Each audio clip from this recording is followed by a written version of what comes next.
raadiyoo sagalee Oromooti.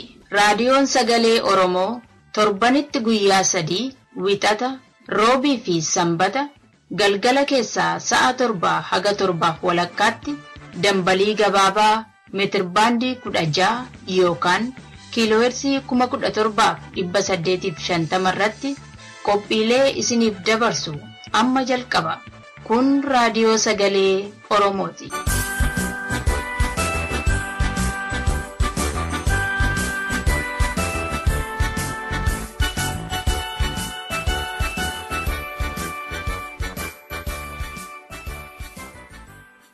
Akka moltan dhaggeeffattoota keenya kun raadiyoo sagalee Oromootiin kan isiniif darbaa jiru sagantaa keenya muddee 6 bara 2014ti. Qophii keenya har'aa keessatti sagantaa kaayyoo fi waarii marii isiniif dhiyeessina. Qophiin kaayyoo sagantaa qunnamtii fi madda galii jaarmiyaa miidiyaa madda walaabuu Minisootaa irratti haasawaa Piroofeesar Hamdeessaa Tussoo godhan kutaa lammaffaa isiniif dhiyeessina. Waarii marii keessatti dhimma jaarmiyaa fi akkaataa rakkoolee itti furatan irratti marii godhame kutaa xumuraa isiniif dhiyeessina. Hunda dura kan dhiyaatu oduudha. Kan isin keessummeessu Lalisee Odaajooti. Amma oduu har'aaf gara dastuu duulattiin isin dabarsa.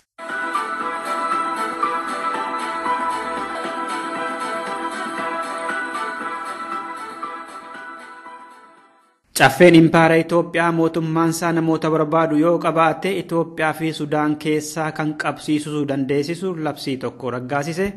Oromiyaa keessatti fincila diddaa gabrummaa itti fufeera, hidhaanis akkasuma cimeera. Mootummaan artistoota Oromoo biyya keessa doorsisaa fi gorsaaf amajjii dhufu keessatti waamuudhaaf qophii xumureeraa akka jedhu oduu gurguddoo har'a galgalaaf isinitti himuuf keessa jiru. Akkam jirtu dhaggeeffattoota keenya.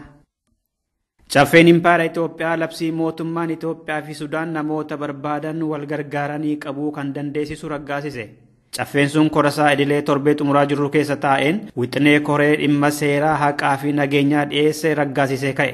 Labsiin amma bahe kun boqonnaa 26 kan of keessaa qabu yeroo ta'u Itoophiyaa fi Sudaan nama yookaan immoo namoota barbaadan yoo jiraate tokko isa biraa gargaaree qabuu sakatta'uu dabarsee kennuudhaaf kan dirqisiisudha. Biyyi tokko yakkaan yookaan immoo nageenya kiyyaaf ni barbaada yoo jette labsiin kun galmee herrega baankii intarneetii fi wanneen ragaadhaaf oolan mara basaasuu fi sakatta'uu kan dandeessisudha jedhe maddi raadiyoo sagalee Oromoo. Taajjabdoonni tokko tokko immoo biyyoonni lamaan iyyuu abbootii irree waan ta'aniif mormitoota ittiin to'achuudhaaf mala baafatanidha jedhu. Labsiin kun bahuudhaaf akka jiru kanaan dura gabaasuun keenya kan yaadatamudha. Waajjiraaleen mootummaa Impaara Itoophiyaa fi Oromiyaa yeroo hundaa akka lakkoofsa gi'iziitti sa'aatii 10:00 booda maamiltoota isaanii keessummeessaan jirani jedhame. Malli hojjettoota 1-5 gurmeessuu hojjettoonni akka wal basaasanii fi wal shakkan gochaa jira jedhames. Misooma shaffisiisaa kan jedhe mootummaan baadiyyaatii hanga waajjiraatti namoota gooxiin ijaaree wal qorachiisaa yoo naga'e. Obbolaa haatii fi abbaan manaa gargar 1-5tiin ijaaramanii mari'atu. Hojjettoonni mootummaas 1-5 jalatti gurmaahanii guyyuu sa'aatii 4:00 kaasee qorannoo irra taa'u. Sababa kanaan namoonni waajjiraalee deeman tajaajila maluuf argachaa waan hin jirreef komii kaasaa jiru. 1-5 guddinaa fi amanamummaa mootummaa biratti argachuudhaaf hojjetaan tokko isa kaan irratti huuba xiqqaa guuraa oolaa jedhanii hojjettoonni mootummaa haga baasaa keenyatti Finfinneetti wayita dubbatan. Qondaalonni Oromiyaa fi Itoophiyaa artistoota Oromoo doorsisaa fi gorsaaf gaafa amajjii 15 bara 2015tti walgahii tokko waamuudhaaf jiru. Sababiin isaas artistii Haadha Shumbee fi weellisaa Amiin Huseen iccitii daba mootummaan Itoophiyaa Oromoo fi aartii Oromiyaa irraan geessisaa jiru wanta saaxilaniif itti aaraniitudha jedhame. Artisti Mireet Waldamaaram yookaan Haati Shumbee fi weellisaa Amiin Huseen aadaa afaanii fi aartiin Oromoo akka hin guddanne mootummaan Itoophiyaa addatti immoo dhaabbanni raadiyoo fi televezyiinii Oromiyaa kan godhaa jiru sabaa himaalee adda addaatti wanta saaxilaniif mootummaan sun rifateera. Oromoo ajjeesuu, hidhuu, saamuu fi dhiibbaa artistoota Oromoo irra ga'u daangaa wanta dhabeef biyya gadhiifnee baanee jedhanii sabaa himaaleetti dubbachaa akka turan beekamaadha. Iccitii kana baasan jechuudhaan artistoota Oromoo hafan biyya keessa jiran doorsisuu fi gorsuudhaaf gaafa amajjii 15 bara 2015tti walgahii waamuudhaaf qophiinsaa xumurameera jedhe oduun keessa mootummaatii nu qaqqabe. Hooggantoonni waaqeffannaa hidhamuu maluu jedhame. Dhaabbileen amantii kaan immoo humnoota tikaa Impaara Itoophiyaa wajjin hojjetaa jiru jedhe mootummaan biyyattii. Marii dhimma nageenyaa irratti roobii eengaddaa Finfinneetti taa'ame irratti qondaalonni magaalaa Finfinnee, Oromiyaa, Federaalaa, Katikaa fi bakka buutota amantiilee irratti argamanii turan. Marii sanarratti qondaalota federaalaa humna tikaa fi Finfinnee dhaabbileen amantii 7 ta'an humna tikaa mootummaa waliin qindoominaan hojjetaa jiru jedhanii namoota argamanitti himani. Isaanis dhaabbilee amantii kiristaanaa fi kan musliimaati. Qondaalli tikaa Oromiyaa irratti argaman tokko immoo adda bilisummaa Oromoo karaa amantii waaqeffannaa nu seenuudhaaf yaalaa jira jedhani. Hooggantoonni amantichaas akka baa'oo waliin jiran baruudhaaf namoota keenya isaan keessa dhaqanneerraa jedhani. Dhugaa taanaan hoogganoota sana siine amantii sana cufuun keenyuun ooluu jedhanii jedhe maddi keenya. በዋነኛነት በእነሱ ላይ እየሰራ ያለው አሁን ኦነግ እነሱን መጠቀም ፈልጋል። የት ድረስ መሄድ ይችላሉ የሚለውን ነገር ለመፈተሽ አንድ ሁለት ግሩፕ አሰማርተናል። በስውርም በግልጽም የእነሱን አቅም የሚፈትሽ Dhihaa fi kibba bahaa Oromiyaatti fincilli diddaa gabrummaa mootummaa irratti cimaa jira. Jiraattonni gariin boondii laga Abbayyaa bituus didaniiru. Mootummaanis hidhaa akkasumatti hufeera. Budde 3 bara 2014 irraa kaasee Qallamii fi Horroo Guduruu keessatti bakkoota hedduutti bittaan boondii didamaa jira. Budde 5 Jimmaa Horroo ganda warra Leeqaa fi Tibbee Gooroo jedhamu keessatti waan kun itti cimeera. Mootummaanis akkasuma namoota hidhuu itti fufeera. Mana hidhaa Jimmaa Horrootti barataa Baacaa Gurmeessaa, barataa Kumarraa Dimbaashaa fi barataa Lammii Gizaa'u dabalatee kutaa 11 fi 12 irraatti barattoonni Oromoo 9 gaafa muddee 5 irraa kaasanii uummata kakaastan jedhamanii hidhaa keessa jiru. Baalettis fincilli kun bal'inaan jiraachuutu himama. Aanaalee kan akka Gobbaa, Dolloo, Gooroo, Raayituu, Saawwannaa, Beeltuu fi kaan keessatti waraqaa fincila diddaa gabrummaa bal'inaan bittifameera jedhame. Gaafa 29 immoo Ginnir keessaa gandoota 26 kan akka Odaa, Roobaa fi Caancoofaatti uummanni mootummaa irratti gaaffii kaasaniiru kan jedhe qeerroo bilisummaa Oromooti. Gaafa guyyaan sabaaf sablammootaa dirree du'aatti kabajame barattoonni Oromoo fincila diddaa gabrummaa kaasan. Mudde tokko guyyaan sabaaf sablammootaa dirree du'aatti wayita kabajamee turetti barattoonni Oromoo achitti baratan mirgi Oromoo osoo hin eegamin guyyaan kan kabajamuun sirrii miti jedhan. Hedduun isaanis bahanii mormii fi weedduu warraaqsaa dhageessaa turan galgala sana.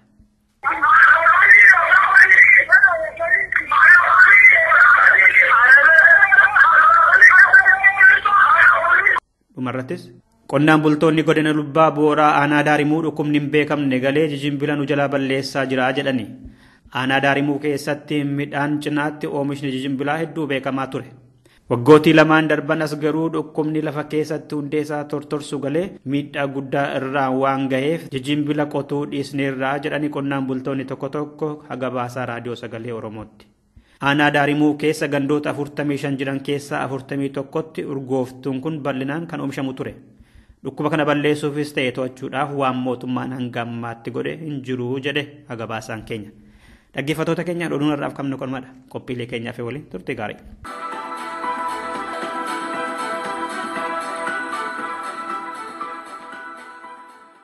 Kun raadiyoo sagalee Oromooti. Dhaggeeffadhaa, hirmaadhaa.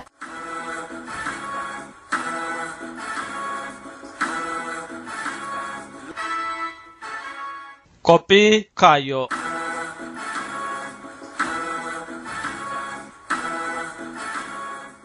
Akka mul'atan dhaggeeffattoota keenyaa kun torbaanitti al tokko kan isiniif dhiyaatu Qophii Kaayyooti. Qophii Kaayyoo har'aa keessatti sagantaa madda galii gabbisuu fi qunnamtii Oromoo wayyeessuuf karaa jaarmiyaa miidiyaa madda walaabuu gaggeeffame irratti haasaa Piroofeesar Hamdeessaa Tuusoo godhan kutaa lammaffaa qabannee dhiyaanneerra itti dhiyaadha. Sodomii sadiitti fixe achi Waashintoon yoo dhaqee jedhu warri Tigiree ka ofii qajeelchatee hojjeta, kan Tigiree ka Eertiraa qajeelchatee hojjeta, ka Amaaraa karaa baafatee hojjeta, ka orgaanishii dhaabateen kennawwan malee hin qabu. Ijoollee yuunoon tajaan takka ture, ijoollee barnoota hin qabne, ijoollee dur ijoollee naftanyaa waliin turanii Oromoo waliin akka hojjetu beekanii ka Oromoo waliin tokko hin turre, wanti tokko illee hin turre. Oromoon ammoo kun mana taa'eetii waaqa Oromoo abaara yookiin ammoo uf jibbee ta'a. Achi irraa nu'u waan qaweedee qabnu waa ta'u ammoo waan hojjennu jira waliin qabneetiin hojjannaa jenneetiin jala qabne. Oromoo Community Organization dhaabnaa, Oromoo State Association dhaabnaa, karaa bannaa karaa miidiyaatiin warra Ameerikaa State Departmentii dhaabnaa kana jenneetiin jala qabne. Wanti hunda nuun taane ammoo gariin nu ta'e. Oromoo Community achi dhaabne ani yoos ani chairmaanii pirezidantii ture. Isa moodilii dhaabeetii waggaa nama fudhate Oromoo Community achi dhaabu waggaa lama dhokanneeti maaliif warri poolitika nu balleessa jenneeti waggaa lama moodilii san dhaabneeti isa Berlin in fide Melbourne in fide ammoo booddee Minnesota illee dhufne uduu waa'ee Oromoo community hin kaane duraanii Oraanaa ka jedhantu ture Oraanaa Oraa in North America jedhan jabeessanii qabeessanii qajeelchanii hojjetan turan nallee waamanii waggaa 30 anillee prograamii isaanii dubbadhee ture warri kan achi yoo hojjetanii tokko Tafarii Fuufaatii tokko Daani'eel Namarraati as jiru isaan Tafarii Fuufaa Daani'eel Namarraa hin jiru harka kennaa bakka hin jirrettillee esduun jalaqe booddee ammoo Madda Istifaanos Madda Ibrahim Muummee jala qaban Oromoo committee jala qabna warri fijuu jala qaban I think waggaa 1987 na waamaniitiin asiin wal hojjetaa turre harka naa kennaa isaanillee booddee amma kunoo gara 1990 deebina amma gaa uduma akkas jirru wanti baay'een dhufe amma kun mootummaan dargiin kufee warri ole fi jabba galanii wanti baay'een hojjetamuu barbaachisa naasii argana jenna karaa ole fiitin ammoo abiyyullee dhufee ofiisillee nu banan kana hojjetuu jala qabna uduu akkana jirru kan uduu foon ammoo oosaa dhaabnee dubbii oosaa nukka'e oosaa waggaa 1986 asit dhaabne magaalaa kanatti warra communities organize community keessa tokko ture Tafarii Fuufaati lolli dhufe bakka lama qoodan kun ati warra kiristaanaa jedhaa kun warra islaamaa jedhaa ani bakka dhabe ana akkasiin hin dhumne bakka dhabe amma ani ani kanaaf hin baane ani kanaaf hin baane kanaaf hin dhaabne ani maal godha reejireetiin baay'ee uduu akkasi jirru konfiraansii irra kotti walola konfiraansii maqaa oosaatiini konfiraansii lamaa Minneapolis guyyaa 10 in between guyyaa 10 ture kana goonaa jedhan so ani waggaa 10 oli Oromoo wajjin hojjetaa ture lola warra OLF'ti warra jaarraa hedduu deemee walii araarsaa ture anama deebi'ee kana fuudhee Oromoo adda qoodee kana keessa galee hin danda'u jedheen uduu akkana jirru leencoo baatii nawaama leencoon asami argeessa wal barree 1991 na fakkaata Iowa City African State Association conference jira achi dhufee ani deebi'ee peri kennee booda inatti dhufe akkana ishee jira dhaabataa jala dhaabataa ka'imaa seeqataa harka na qabe ani leencoo naan jedha mee ati nan beektu an si beeka kadiyattu lee dhagaye amma jaaladhe anillee hojjechuu barbaada mee nan tuffatinii naan jedhe leencoo atummaan hojjedhu an sin tuffadhuu jedheen boodeedu akkasii jirru leencoo magaalaa san dhiisee dhufe so gaafa lolli oosaa kun ka'ee jedhu leencoo na waame mee koottuu jedhen dhufe mana gurbaa duuba'ee jedhan tokko na bulchan dhufanii ijoolleen ka'imaa leencoo maarqoos ijoolleen baay'een wal ga'anii halkan irra bulan maa jedhanii warri kun oosaa kaan dhaabate ati oosaa kenna kaarsiinuu dhaabinaan jedhan jaarana kana na dhiisaan kana godhee hin danda'u arsii nama andaddii goorsuu nama fida malee mala nama kana waliif finnuunii waliin hojjennaati na gargaaraa jedheen maal goonarree jedhan okay Oromoon communitiin kaasii kun yoo isaanii politikaa keessa xaxamtee teetti tokko kana baasa kana keessaa jedheen lammaffaan OLF banateera OLF miseensa barbaachisa na gargaara miseensa itti edaana karaa bannaa jedheen Lencho, the most charismatic person I work with, intelligent. One Angel Hunda, KDSF Hunda, he makes a perfect production.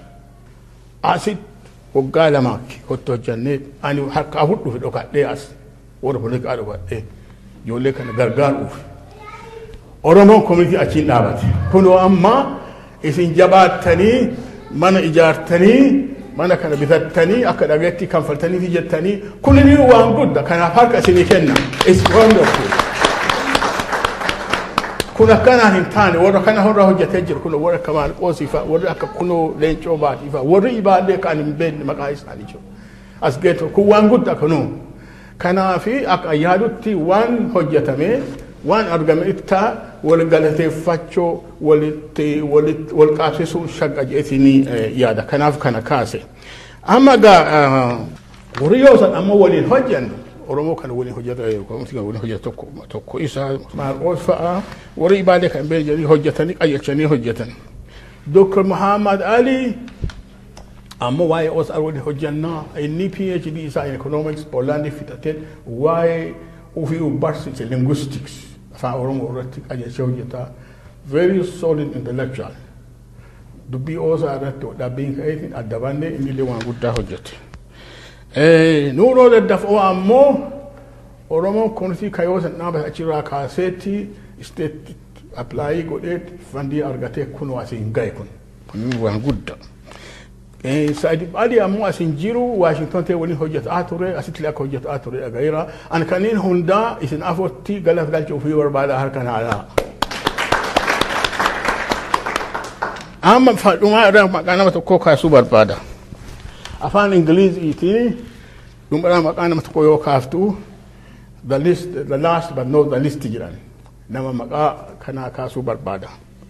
Namni kuni barnoota isaa in plant pathology, University of Wisconsin, PhD. This is a good education, very strong education. Biyyatti illee galee hojjaa mootummaa hojjetaa ture. Kana dhiiseeti, kan hunda dhiiseeti ani Oromoon akka uf gargaaree uf bulchu gargaaraa. Qabsoo Oromoo keessa galchaa, Oromoo barsiisaa jedheetini fildii gale. Wara dura oolle fi dhaabe keessa Dr. Taaddasee Eebaa waggaa baay'ee wada Dr. Taaddasee Eebaa ni waliin hojjenna gara waggaa 10 olii gad fiiqaa turre warra oolle fi kan amansiifneet ofiisii bannaa jennee waliin jenna yoo san hin hamanna nu teennee warri kun lookaalii hin hamanna warra oolle fi kana hin hamanna eebalu namaan dhaga'u eebalu yoo san ka jenne nu Dr. Taaddaseen bakka qabatan qaba. Oromoo keessatti akkana jechuun beektanii miti waan fedhan yoo ta'ee jedhu Dr. Taaddaseen bakka qabatan qaba. So yoo dubbiin tokko galee jara kana waa amansiisuu barbaanne isa bira dhaqa. Karaa kootiin ammoo mataa kootii waan dhibaa xinnoo ittiin fixa waa inni naa godhee na gargaare. Gaafa dubbiin wadhabbiin OLF ka'e akkuma hundi keessanuu rafuu hin dandeenye. Ani konfiraansii tokko warri shaanee Eertiraa godhanne jedhaniiti warri kun ammoo konfiraansii kan hin dhaadhu warri ibaaleen dhaqinaa jedhaniitini lolli bahe intarneetii irratti. So maal godha jedheeti horii kiyya baasee fiigee dhaqe last minute dhaqeeti asuma miti bakki konfiraansii fiildiidha keessa gara sa'aatii 8 badiyyaa keessa achi dhaqeeti galgala konfiraansii irratti abbaan barcumaa dubbate sa'aatii tokko wadhakka rakkoon kana irraan dhufee kanatu kana ta'e nu kana jennee isaan kana jedhanii ammoo kunu diiganii bahanii kana jedhee dubbate gabaabsee. Ana kana fakkaatetti akka resolution tokko baay'ee jara kana balleeffan habaadhaanii fi akkas yaadaan deema jedhee sodaadhee lafaa ka'eeti holla ta'a. Ani ka dhufee fi dubbii araaraa kana araaraa laala malee amma isinlee yoo baaftanii jettanii deemeetu wal balleessaa deema ibiddi mana keenya gubate kumanni keenya gubate nu jalaa gubataa deemaati lakkaa jaramee hariiraa kana yaadaa jedheena. Warri achi wal ga'anii baay'een isaanii loltuudha. Loltuu wal fiitu warra fiildii dhufan nan beekan anillee isaa hin beeku.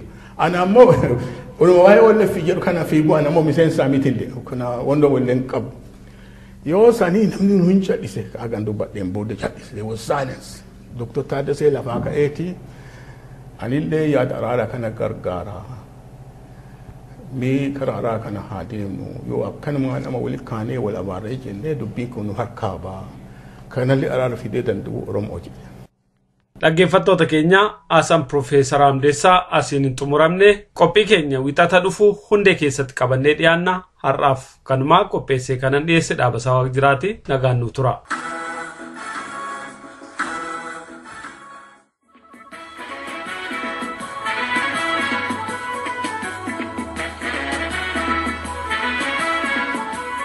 Dhaggeeffattoota keenya kabajamoo akkam ooltan kun qophii waarii marii. Qophiin waarii marii torbanetti guyyaa tokko isiniif dabru amma calqaba qopheessee dhiyeessaan Jamaal Ibrahim.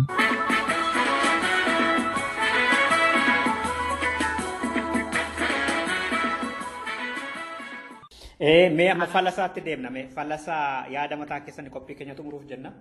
Fallasaa'oo mee qabxiilee ijoo jedhaman sana akkuma jaarmiyaa siyaasaas haa ta'u, hawaasaas haa ta'u, dinagdees haa ta'u akka walii galaatti bulchiinsi isaa hoogganni isaa tooftaaf tarsiimoo itti wal hoogganan inni hoogganamullee hawaasni illee miseensi dhaaba tokkoo kan jaarmiyaa tokkollee maal ta'uu qaba ka jedhu yaada mataa keessan kennaati qophii keenya xumurra. Dhaabasaa.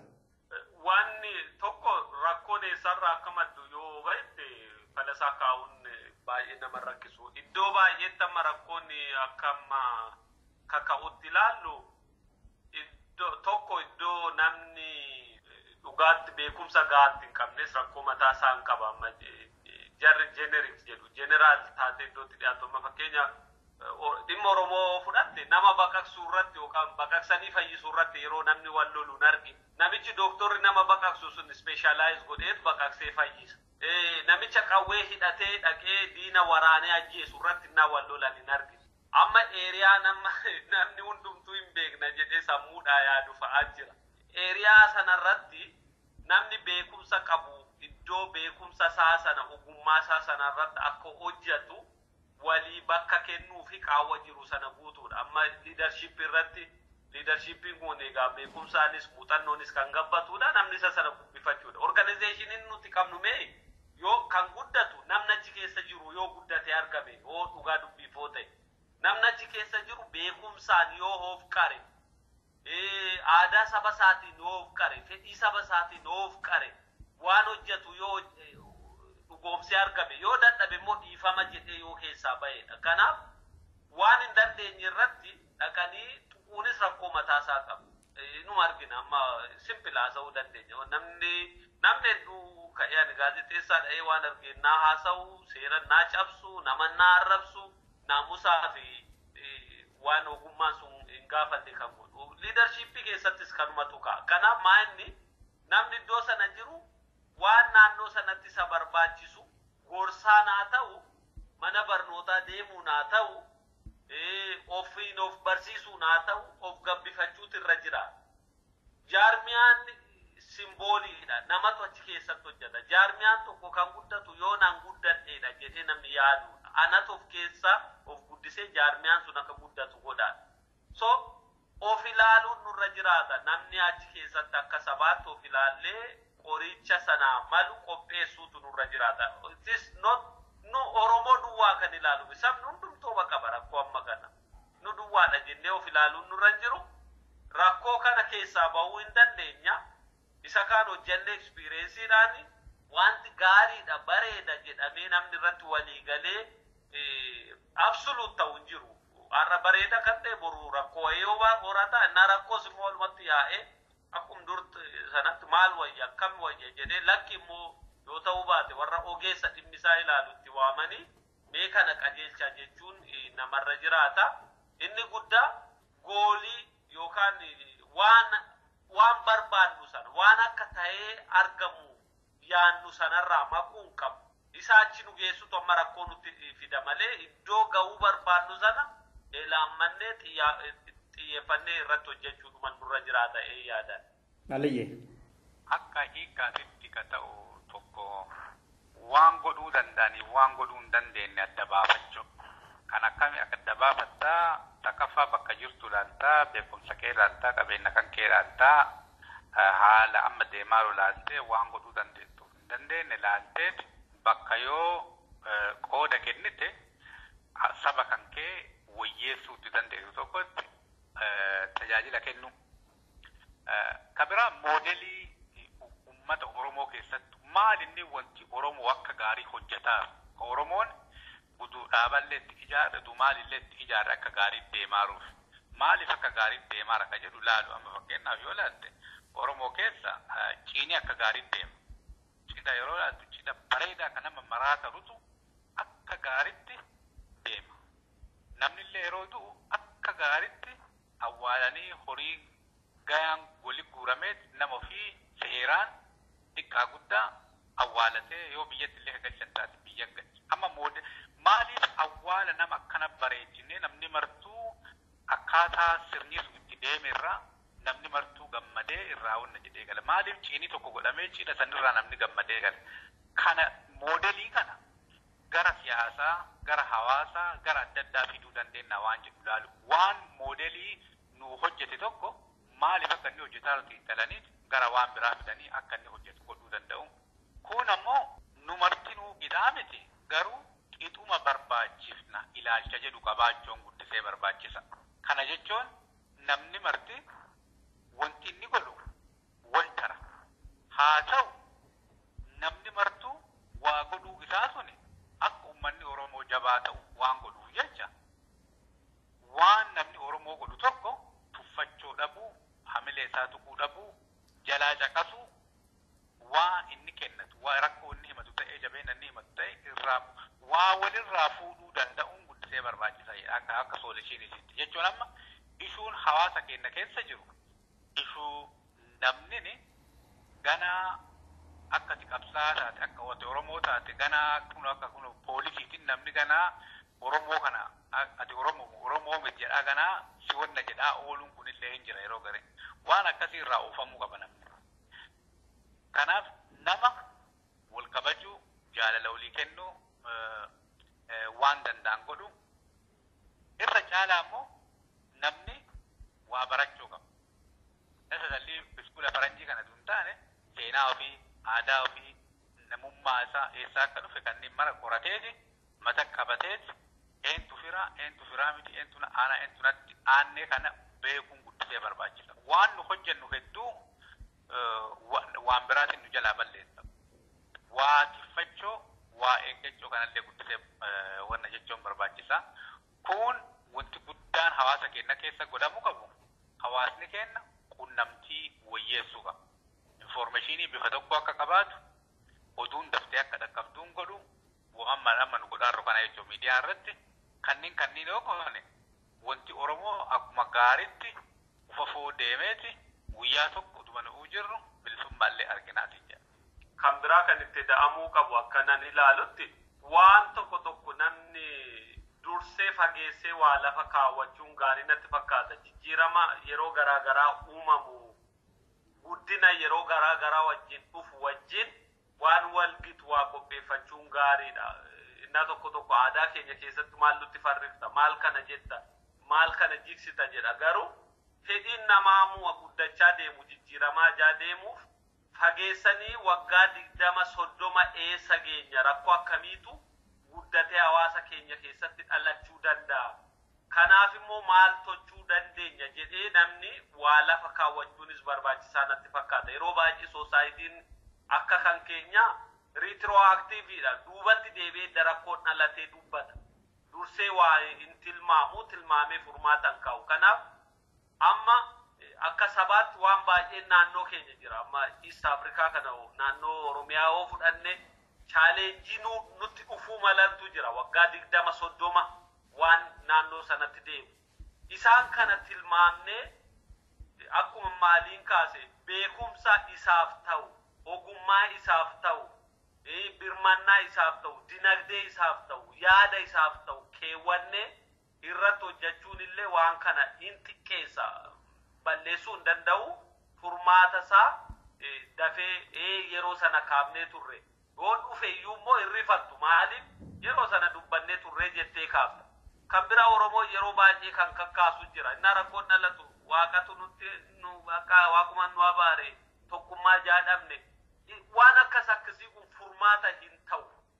Fuudhanii duuchaatiin akkasitti kaa'uun maaliif tokkummaa kan jennu hiika adda addaa qaba. Tokkummaa namicha lafa qotuuf, namicha makiinaa oofuuf, namicha waaqa kadhatuuf hiika garaagaraa jaa qabuufi akka rakkoon dhalatetti rakkoo sana adda baafnee qoricha rakkoo sanaaf furmaata ta'u kennuu danda'u isa kenname sana ilaallee immoo wayyeessuu danda'u irratti hojjechuu aadaa godhachuu nu barbaachisa kan jedhuun qabaa gama koote. Tole dhaggeeffattoota keenya haala bulchiinsa wal hooggansuu fi amala jaarmiyaalee Oromoo laalchisee wanta mari'achaa turre qophii keenya kanarraa walumaa galatti kanumaan xumurree jirra. Aliyyii Galattoo dhaabasaa jiraa fi ana dassuu duulaa turre kan sadiin turre baay'ee galatoomaa fayyaa ta'a.